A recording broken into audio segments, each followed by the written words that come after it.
Bonjour les amis, ici Serge 1965 qui vous invite à une belle capsule aujourd'hui où on va parler du Seigneur Jésus bien sûr. Aujourd'hui le thème c'est est-ce que tu contrôles quelque chose? Contrôles-tu quelque aspect de ta vie que ce soit? Et tout de suite, ce qui me vient à l'esprit c'est bien souvent nous avons appris quand nous étions jeunes à nous maîtriser nous-mêmes, à avoir du contrôle sur nos émotions, à vouloir plaire à tout le monde. Mais lorsqu'on vient à Jésus-Christ, les choses changent sensiblement et j'aimerais nous plonger tout de suite dans la parole avec un beau verset du livre de Job, Job chapitre 13, verset 27, où il est écrit « Tu épies tous mes chemins et que tu traces une limite autour de la plante de mes pieds. » Et lorsqu'on pense, parce que bien souvent on peut essayer de se tromper soi-même et penser que nous contrôlons quelque chose, on n'a qu'à penser que nous n'avons aucun contrôle sur le jour de notre naissance, ni aucun contrôle sur le jour de notre départ. Nous n'avons pas de contrôle sur ce qui se passe avec nos intestins, ni même ce que nous en évacuons, pour ne pas tomber dans les excès de jeux de mots et les caricatures. Mais nous n'avons pas de contrôle sur la fréquentation non plus de notre salle de bain. Et nous n'avons pas de contrôle, bien sûr, sur les gens qui nous entourent. Et l'Éternel nous demande, lui, le Seigneur nous demande de nous fier totalement sur lui. Et bien souvent, je conseille aux gens, depuis quelques années déjà, depuis 2 ans, de s'attacher fermement au Seigneur. Et lorsque nous voyons que nous n'avons pas la force, nous lui demandons à lui de nous attacher fermement à lui, afin de rester en lui. Je nous transporte maintenant vers un autre passage dans les psaumes. On s'en va au psaume 37-39 qui dit « La délivrance des justes vient de l'Éternel, car il est leur force au temps de la détresse. » Et comme on n'a pas le contrôle, c'est Dieu lui-même qui sauve et ce n'est pas nous. Ça ne nous donne rien d'essayer de se sauver par nos bonnes œuvres. Comme vous le savez déjà, pour ceux qui écoutent ces capsules depuis quelque temps, je prône que c'est Dieu qui sauve et que c'est Dieu aussi qui sanctifie. Et donc, le seul pouvoir que nous avons, c'est de dire oui, premièrement, pour prendre une décision envers Christ, pour être sauvé, parce que nous avons une décision en repentance à prendre envers lui. Et ensuite, de s'abandonner à la sanctification que Dieu a préparé, c'est-à-dire que lui a préparé des bonnes œuvres afin que nous marchions en elles, comme Éphésiens 2.10 le spécifie. On s'en va maintenant pour vous montrer qu'on ne contrôle pas grand-chose. J'ai même la difficulté à contrôler ma parole, mon speech, comme les Anglais disent. On s'en va au Proverbe chapitre 15, verset 22. Il est écrit « Les projets échouent où manquent les conseils, mais ils s'affermissent lorsqu'il y a beaucoup de conseillers. » Et aussi, si vous comprenez le plein conseil, comment le plein conseil des Écritures, surtout la sagesse que l'on retrouve dans les psaumes et les proverbes, sont des conseillers merveilleux pour nous tenir sur la voie du Seigneur, afin de marcher dans sa sagesse, dans son intelligence, dans son discernement et dans sa connaissance, afin que nous ne nous fions pas à nos propres forces, ni à notre propre sagesse, parce que l'Éternel est celui par lequel nous devons nous fier pour savoir comment marcher dans ce bas monde de ténèbres, parce que lui est lumière. On s'en va maintenant au Proverbe chapitre 16, verset 9, où il est écrit « Le cœur de l'homme délibère de sa conduite, mais l'Éternel dirige ses pas. » Et c'est merveilleux de penser ça parce que ça veut dire que dans ce bas monde où il y a plein de dangers, où ce que la foi nous est requise pour prendre un avion et s'assurer que nous ne tombons pas du ciel, de prendre un élévateur, un ascenseur et de faire tout simplement confiance que nous n'atterrirons pas en bas de l'édifice, ça demande beaucoup de foi. Et ce qui fait que nous devons nous fier sur le Seigneur qui est le créateur de la vie ici-bas, pour savoir comment marcher avec son livre d'instruction qui est la Bible, pour ne pas marcher à tâtons nécessairement, mais par la foi qui est la confiance en ce que Dieu peut faire, non pas en ce que nous pouvons faire. Parce que Jésus l'a dit, sans lui, nous ne pouvons rien faire. Nous en allons toujours au Proverbe chapitre 20, verset 24. Il est écrit, « C'est l'Éternel qui dirige les pas de l'homme comment donc l'homme comprendrait-il sa voix? Ça dépasse l'entendement humain parce que ça veut dire que même parce que nous avons le libre choix et une certaine liberté en Christ, même pour les incrédules qui ont cette liberté de pécher tant qu'ils veulent. Mais malgré cela, l'Éternel est tellement souverain et tellement puissant qu'il agit non seulement envers ceux qui lui obéissent, et bien souvent sans qu'ils le sachent, mais imaginez-vous qu'il peut agir aussi par les incrédules et vous livrer un message. On s'en va maintenant, Proverbe 22, chapitre 22 et verset 6, il est écrit « Instruis le jeune enfant selon la voie qu'il doit suivre, lors même qu'il sera devenu vieux, il ne s'en éloignera point. » Et c'est le pouvoir de la suggestion et le pouvoir de la parole de Dieu d'élever des enfants par le conseil, dans la voie du Seigneur, comme Deutéronome 6.4, si ma mémoire est bonne, je vais mettre le verset à l'écran, qui dit l'Éternel, tu aimeras l'Éternel ton Dieu de tout ton cœur et de toutes tes forces, et ces paroles que je mets dans ton cœur seront dans ton cœur et tu les inculqueras à tes enfants. Et c'est notre devoir à nous, les chrétiens, de ne pas nous fier sur des professeurs à l'école séculière pour enseigner nos enfants à propos de Jésus-Christ. C'est notre devoir à nous. C'est une des responsabilités que l'Éternel nous donne.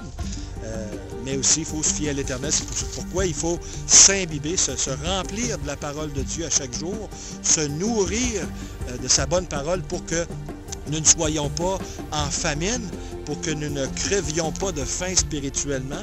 Nous devons donc lire, étudier, méditer la parole. Et même Josué nous dit dans son livre, au premier chapitre, de méditer jour et nuit, comme le psaume 1, verset 2 nous le dit.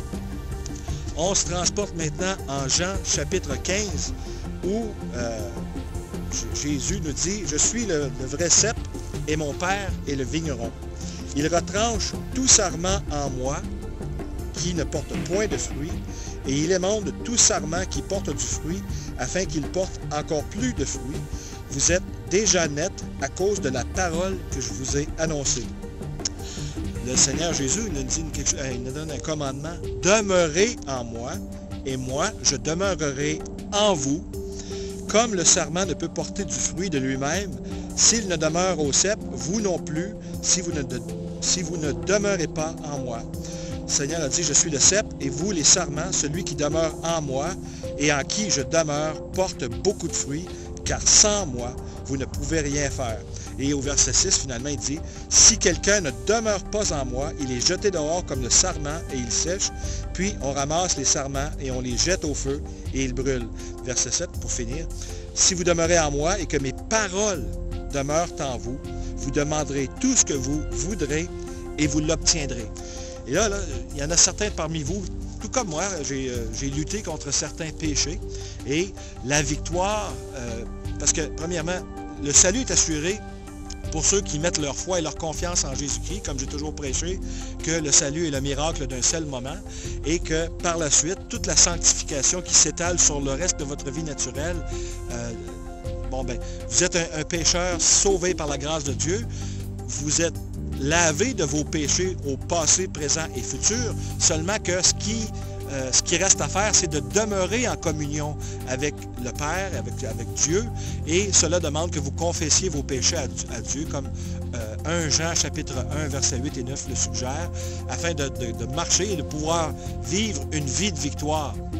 Et donc, c'est ça à quoi Jean chapitre 15 nous appelle à faire, c'est de demeurer en Jésus-Christ. Et si vous avez des luttes contre certains péchés, il suffit de simplement dire au Seigneur, moi je n'ai pas la force, Seigneur, je dois me fier totalement sur toi, car sans toi je ne peux rien faire. Alors Seigneur, remplis-moi de l'Esprit Saint afin que je marche par l'Esprit. Remplis-moi de ta lumière et fais fuir les ténèbres qui sont en moi. Et je vous invite donc à prier constamment, jour et nuit. Quand le Seigneur vous réveille la nuit, vous priez. Vous ne savez pas pourquoi il vous réveille. Seigneur, il y a probablement quelqu'un que tu veux sauver quelque part. Je prie pour le salut de toutes les âmes de la planète. Vous priez pour le salut des âmes de vos familles, de vos parentés. Il y a toujours une occasion de prier. Ça peut être, Seigneur, aide-moi à faire à manger. Inspire-moi le mets à cuire. dépendre totalement de Jésus-Christ, lui chanter des hymnes ou des cantiques dans vos cœurs, comme l'apôtre Paul l'avait suggéré, je ne me rappelle pas exactement quel passage, mais je vais le mettre à l'écran. Et bien, ceci, c'est développer votre communion instant par instant avec Jésus-Christ afin de demeurer en lui et que sa parole soit présente et puissante en vous. Comme ça, comme vous ferez comme l'apôtre Paul et les premiers disciples de l'Église primitive. Ces gens-là, ces gens qu'on appelait les gens de la foi, étaient des disciples, donc disciplinés. Ils s'autodisciplinaient à rester dans la prière, dans la supplication, jour et nuit. Paul travaillait jour et nuit pour ne pas dépendre de personne dans son Église. Alors, c'est à ce quoi je vous invite. Et se dire aussi que, comme il est écrit, je ne me rappelle pas exactement où il est écrit, travaillez à votre salut avec crainte et tremblement.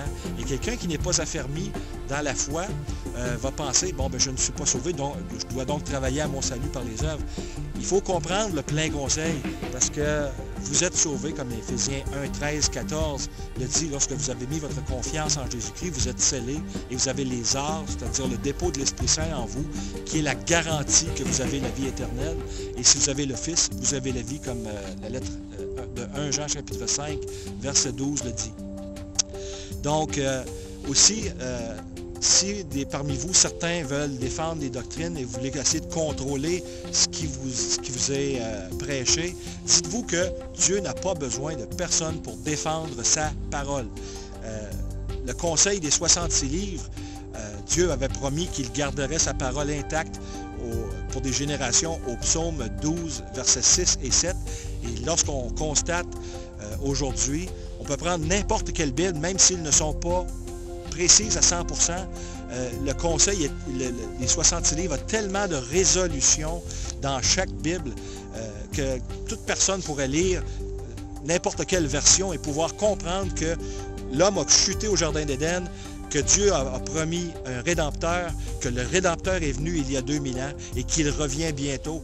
Donc, sa parole a tellement de résolutions qu'elle est infaillible, indestructible. Vous n'avez donc pas à avoir peur des fausses... des fausses versions de la Bible. Il y a des versions des témoins de Jéhovah qui est assez misérable, je dirais. Mais en tout cas, pour ce qui est des autres Bibles, pour les Bibles à saveur évangélique, je dirais qu'il n'y a pas trop de problèmes. Je vous l'ai dit, il y a des versions qui sont plus fiables que d'autres, pour ceux d'entre vous qui sont puristes un peu comme moi.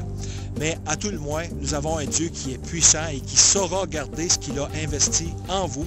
Et c'est l'admonition que je voulais vous donner aujourd'hui, à demeurer dans le Seigneur Jésus, à demeurer en lui par l'Esprit. Je voulais aussi vous annoncer quelque chose. Moi et mon épouse avons sur le cœur de devenir les pasteurs d'une église locale, une église interdénominative.